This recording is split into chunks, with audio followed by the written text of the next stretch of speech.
Hi guys, and welcome back to the Geography Classroom. It has been a while since were last here. What with you having a well-deserved holiday, and um, if you remember correctly, last time I asked you to copy down a few slides on weather, and we'll get to the instructions for that activity shortly. But subsequent to that, we've taken in your geography books to check how up to date you are, or how not so up to date some of you are.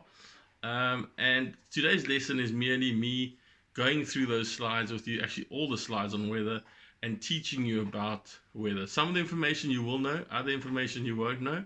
So listen carefully. There are a couple of tasks further down the line in the next couple of weeks. Some of them will be when you're back at school that you'll need to complete based on what is in the slide presentation behind me. So let's have a look at it quickly, and we'll go through it. Okay, so obviously the first page, it looks like just three normal pictures, some snow, some hail, some lightning. Those are actually three places found around South Africa. The first one obviously is Table Mountain, a lightning flash over Table Mountain as seen from Blouberg Strand. That is Sea Point Main Road. It looks like it's just had snow. That was actually a hailstorm that came through one particular winter. I'm not sure if you guys will remember that. Probably about, I might be mistaken, 4 or 5 years ago. And then that picture there is of the Drakensberg mountain range in winter, obviously covered in snow. And let's go through. So your task that you had to do last time we had geography. Now I know it caused a little bit of confusion, but if you read the instructions carefully, you'll see that some of you were too enthusiastic and went a little bit too far. It says read through the slides up to and including the 2 on visibility. Okay, now you'll see later on there's slides where we talk about visibility. Now write the date with the heading weather on the next clean page in your geography book. Now copy down the slides where you see a pencil. Some of you copy down all the slides. Okay. Now yes, you saved yourself some time, but you also created a little bit of panic with regards to having your books in by the deadline for handing in. And then it says please use subheadings given to you in color where necessary. You do not need to draw the pictures. Okay. Now, so what is weather? Well, weather are the atmospheric conditions of a particular place at any one particular time. Okay, so we say a place is cloudy, a place is windy, a place is hot or cold, how it is at that particular time. It's over a short period of time. So if I look out of my window now as I'm talking to you, it's obviously a Sunday afternoon, and I look, see the skies, they're grey, it's overcast, it's cold, it's wet. That is the weather for today. Very little wind. Okay, those are the weather conditions, the atmospheric conditions today. So it's a short period of time, and that's weather. For example, tomorrow's weather will be cool and partly cloudy with a slight breeze from the southeast. Okay, now please, that's not tomorrow's weather, as in Monday when you're looking at it. That's just an example. Okay. Now weather's made up of a couple of things. Okay, it consists of wind direction, where the wind is coming from, wind force, how strong the wind is actually blowing, precipitation. And we'll get to precipitation just now, but precipitation refers to any form of water falling from the sky. Okay, and we'll get to the examples just now. Temperature, sunshine, cloud cover, and then visibility. Visibility, their ability for us to, how far can we actually see. Okay. Then wind direction. Now, key here. Wind direction is determined by the direction from where the wind is coming from. Okay, so for example, in summer in Cape Town, those of you that play sport after school will know that you're normally playing in very windy conditions, particularly those guys that are playing cricket. Bowling into the wind, it's normally a southeaster. Why? Because that's Cape Town's prevailing wind. In other words, it's the wind that blows most often during summer. Okay, a prevailing wind is a wind that generally blows most of the time. Okay, and that comes from the southeast. It comes from over False Bay towards us, and we say it's a southeaster because it's coming from a southeasterly direction. Okay, so there at the bottom you think Cape Town, the prevailing wind, the wind that blows the most frequently is the southeaster. It's called that because it comes from that direction. Okay. Then weather vanes and windsocks. Okay, windsock, weather vane. Okay, those determine the wind direction. Okay, windsocks you'll generally see at airports. You'll notice that those of you that have had the chance to fly, aeroplanes take off into the wind and they land into the wind. So it's important for pilots and the control tower to know which way the wind's blowing in order to get the planes landing and taking off in the same direction. Okay, it just helps with the uplift of the aircraft as it's taking off. So windsock is important. It indicates wind direction and it can help with wind speed. Each of those stripes, how it's flying in the air, determines how strong the wind can be. Okay. Now, wind force. There was a gentleman a long time ago, Sir Francis Beaufort, made a list of all the different strengths of wind. Now, and we call that the Beaufort scale. Okay, and that determines strength of wind. So your very stormy conditions are 7 or 8 on the Beaufort scale. A very calm condition is a 0 to 1 on the Beaufort scale. So wind force can either be calm, gentle, moderate, strong, or gale force. Okay, that's pretty straightforward. And how we measure wind force. Now remember, another term for wind force is wind speed. Okay, is an anemometer. Now if you have a look here, you will see that there are small cups. And what happens is the wind passes by and the air gets caught in those cups and it starts to turn the anemometer. And as the anemometer turns, there's a gauge down here on the other side with a needle with a reading of how strong the wind's actually blowing. Okay, so that's an anemometer. It measures wind speed. Now, I told you we're going to come back to precipitation. Now, precipitation, as I said to you before, refers to any form of water falling from the sky. Okay, now that's important because I'm sure in a test or an exam you'll be asked, give a definition for precipitation. Okay, it's not just water falling from the sky. It's a form of water. Okay, so it's water in different states, in a liquid, in solid form. So you've got rain, which is the most common. You've then got hail, which we sometimes get here in Cape Town. Sleet, which is a mixture of rain and snow. And then you've got snow where, high-lying areas in South Africa receive snow. Most commonly in the Western Cape, Ceres, and the Matroosberge, and also the Drakensberg further up country. Okay? And precipitation, when you speak about rainfall, we measure rainfall using a rain gauge. It's sometimes a cylinder, it can be cone-shaped, and it's got measurements going up the side. And importantly, rainfall is measured in millimeters, not milliliters. People think that, it's measuring liquid, therefore it has to be milliliters, like a Coke bottle. It's not. It's measured in millimeters. Okay? And that's important.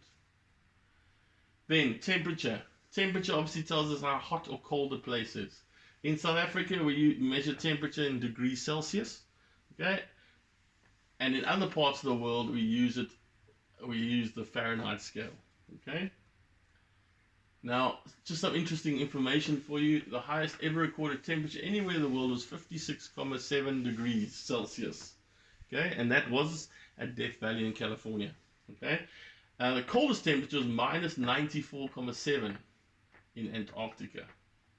And if we relate that to our country, 50 degrees Celsius in the Sundays River and minus 26 degrees Celsius in Buffelsfontein, which is in the Karoo. Okay. Then, visibility. So visibility is about what we can see. And there you've got clear, misty, and foggy. Okay? So on a clear day, you can obviously see as far as your eye can see.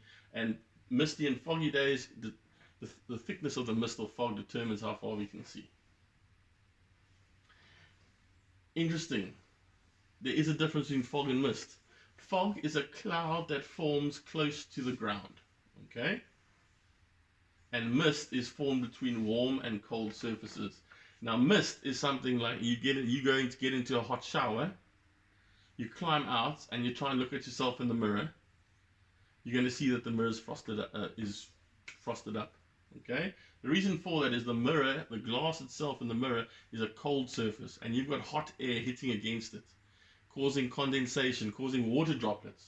Now that's how mist forms. Okay? You've either got warm air and cold land, and it's forming condensation, or the other way around. You've got warm land and cold air forming condensation. Okay? But fog is actually a cloud. It's a low cloud that forms. And we'll talk about clouds shortly when we get there.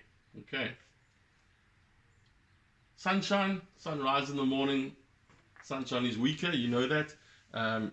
They say best time to go out into the sun is in summers between 8 and 10:30. Stay out of the sun from 10:30 till 2:30, because that's obviously when the sun is at most intense, when it's straight above us. And then obviously in the evening it's a lot weaker too. Okay, now there are different forms of clouds, and it's quite appropriate that we have cloud cover today as I'm speaking to you. This cloud cover here that you guys saw yesterday, which is obviously today Sunday, is what we call stratus. It's like a blanket cloud, and it often brings rain. Okay, now we'll talk about the blanket situation shortly. Okay, so there they are: cirrus, stratus, cumulus, and cumulonimbus. Now, cirrus clouds. Okay, if you look up at the sky on a clear day and you see like these horsetails in the sky, those are cirrus clouds. They're so high that most of them are made out of small ice crystals. And in Cape Town, because we get our rain mostly from cold fronts, 2 or 3 days before a cold front arrives, you'll be able to look up into the sky and see cirrus clouds and know that in 2 or 3 days' time, the weather is going to change for the worst. Okay? Try that. I know there's rain expected on Thursday or Friday this coming week. So look in the sky Tuesday or Wednesday and see if you can see those clouds, cirrus clouds in the sky. Okay? So clouds can tell us what weather we can expect. Okay. Then you've got stratus clouds, as I mentioned to you before. Okay, thick blanket of cloud, and often brings rainfall. Okay. Now the reason it's a blanket is that with that thick cloud cover, it keeps in a lot of the heat, and that's why sometimes when it's raining, it's actually we're not that cold. We get wet for sure, but we're not necessarily that cold. However, when the cloud clears, so the morning after the rainfall, and there's a clear sky, we often find that that time is often the coldest. Why? Because there's no blanket, there's no cloud cover to keep the warm air in. So the warm air just escapes, and that's why we have such cold temperatures in the mornings. Okay, so it does not allow sunlight through. They cause dull days and normally bring rain. Okay, that's stratus. Cumulus clouds. Often we see cumulus clouds and the weather's very good. Okay, they're like big fluffy balls of cotton wool in the sky, and generally it's a good bright sunny day. The next kind of cloud cover is the cumulonimbus clouds. Now, if sometimes we do have cumulonimbus clouds, not often, but if you look towards the Hottentots Holland Mountains, far out yonder, you sometimes see these big cumulonimbus clouds forming over the Hottentots Holland and the Boland areas. Okay, particularly in summer days. Those of you that have lived in Johannesburg or Bloemfontein or Pretoria before will know that these clouds form often in the summer, where you get these very hot days. They clear, and at 4 o'clock, 3:30, 4 o'clock, the clouds start building, and you get these big clouds moving in, and you have these massive thunderstorms. Now, cumulonimbus clouds are often related to thunderstorms. Some of these clouds can actually be between 10 and 20 kilometers high. Okay, and you often see it's got a flat base with this big towering mound at the top. Okay, and that's how your big thunderstorms form. Okay. Now, how is cloud cover measured? Well, interestingly enough, they're measured in eighths. So we've looked at fractions in maths. Now they deal cloud cover in eighths. So obviously, if you're 0.8, you have a completely clear sky, not one single cloud in the sky. Working its way through a sky, if it's 4/8, it's obviously half cloudy, half sunny. So it's what we call partly cloudy. And then if you get a full 8/8, which is a whole, obviously, the sky is completely cloudy. Okay? So a day like today, I'd probably say it's being Sunday, I'd probably say it's 7/8. Okay? We had a little bit of sunshine, not much, but this cloud cover is definitely there. Okay? Now, this is an activity. Some of you have done it, some of you haven't done it. I'm going to hold on this activity till late in the week. Okay? Until when you get your geography books back on Wednesday, then you'll be able to complete it, and I'll go through it with you then. Okay? But if we go through here, you can see there's a weather map. Okay? Let me just discuss weather maps with you quickly. We'll do this in more detail when you get back to school. But obviously you can see South Africa there. I feel like I'm doing a weather report. You can see South Africa over there. you can see a cold front. This blue line here with these blue teeth is a cold front, and that the air behind that is cold, and it's moving in over the southwestern Cape. Okay, you've got these. If you look at a place like Durban, you've got 11 and 27. 11 is the minimum temperature, the coldest you'll get in Durban. 27 is the hottest temperature on that particular day in Durban. The wind direction, remember, wind is measured, the name is given from the direction from where it's coming. So this wind is coming from here, therefore it is a northwesterly wind blowing in Durban. If we go to Cape Town, can anybody tell me what direction is that wind blowing? Yes, correct. It's a southwesterly wind. Okay?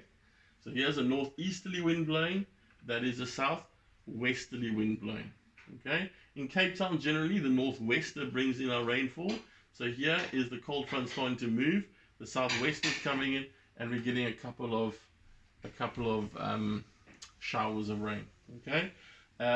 And then you've got the different part. The H and the L over there refers to air pressure. So here you've got a high pressure, and there you've got a low pressure. Low pressure generally refers to bad weather. Okay, high pressure generally clear and sunny, and then you can see it over the interior of the country. A low pressure generally brings bad weather.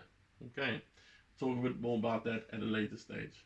Okay, so there's some questions for you to do, and there's some sayings for you about weather. Okay, now, as I said to you before, you'll be getting your geography books back on Wednesday, and after Wednesday, I will ask you to finish off the rest of these notes with the activities at the end, and that'll only be due for the following Monday. Okay, so you'll have 4 days plus minus to finish that activity. A reminder too of your geography projects. You now have a date for your return back to school, and your geography projects, your models are due for the day you come back to school. Please don't forget it. I've seen some good work out there already.